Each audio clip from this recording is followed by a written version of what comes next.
Hello, and welcome back to Read the World.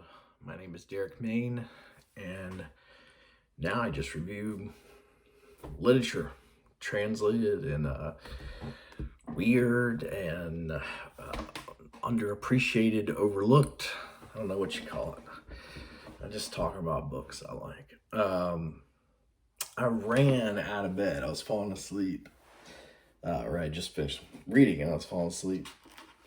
And all these thoughts started pouring into me about this book. And so I thought I'd make a quick, sleepy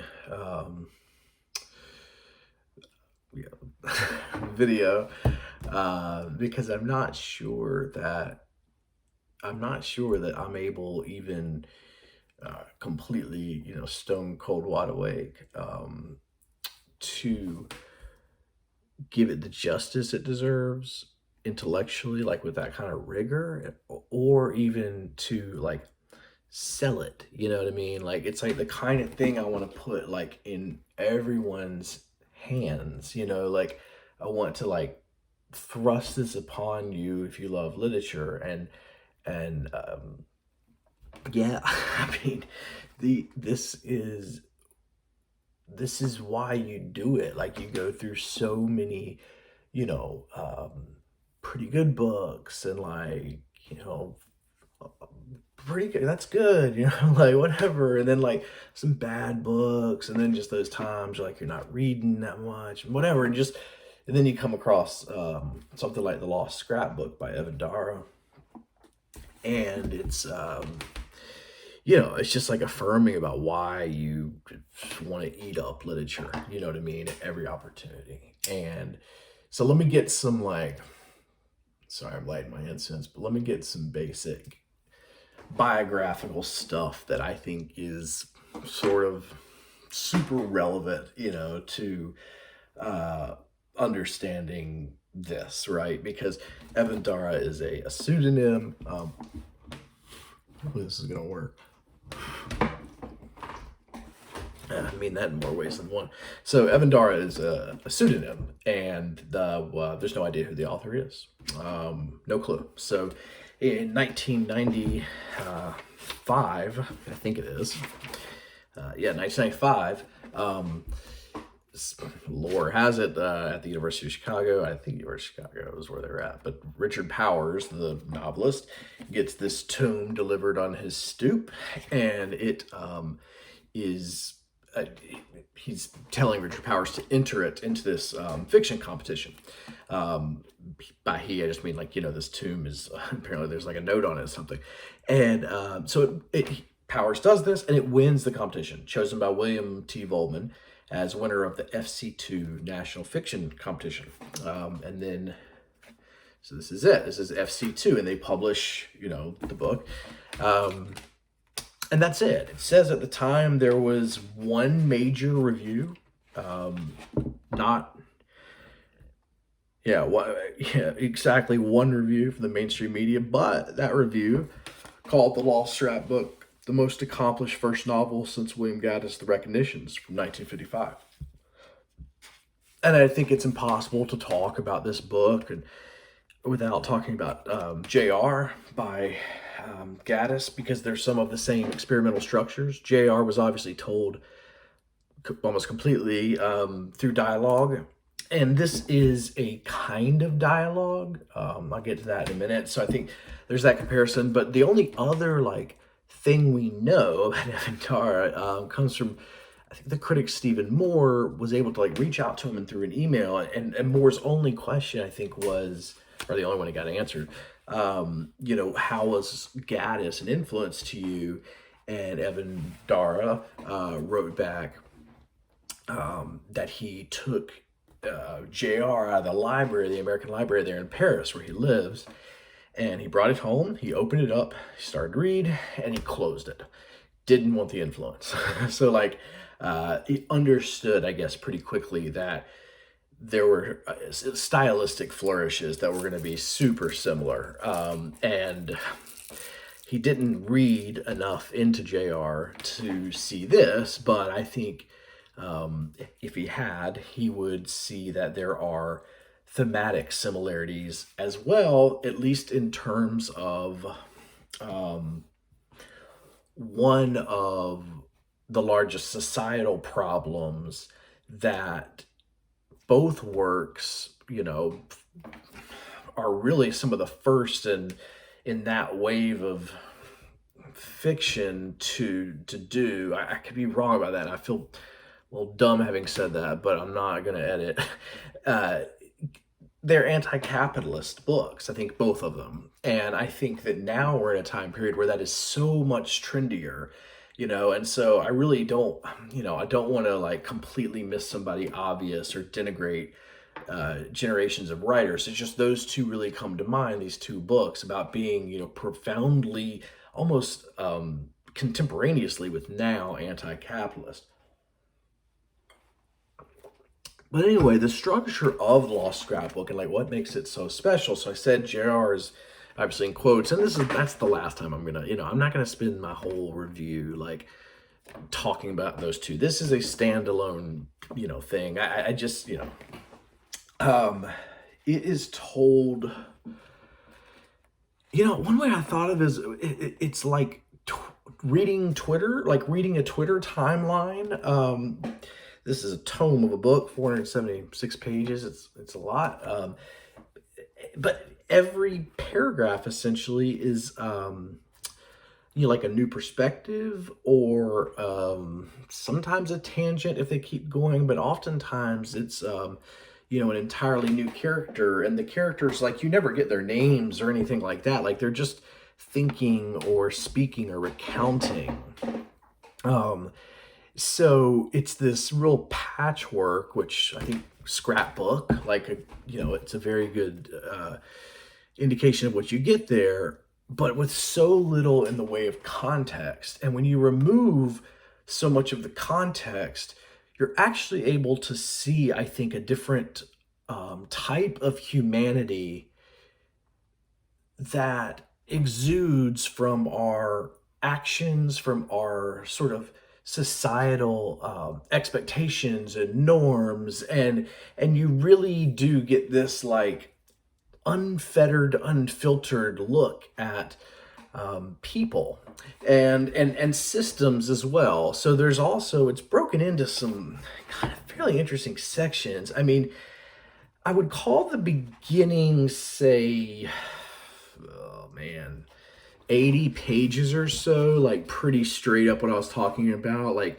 a comment, then a comment, whatever, and it's all different. And then, like, you've got this pretty decent long section that, I mean, it looks like a poem, as you can see from the typeface.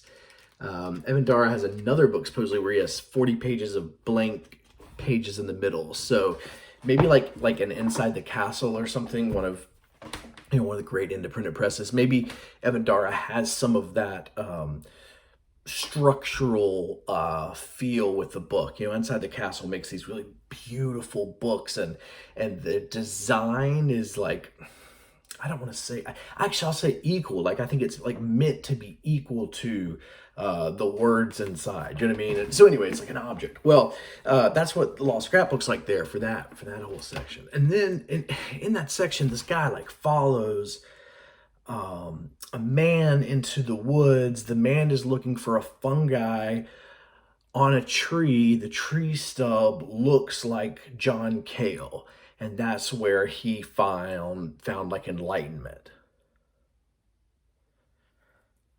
I mean, that's insane.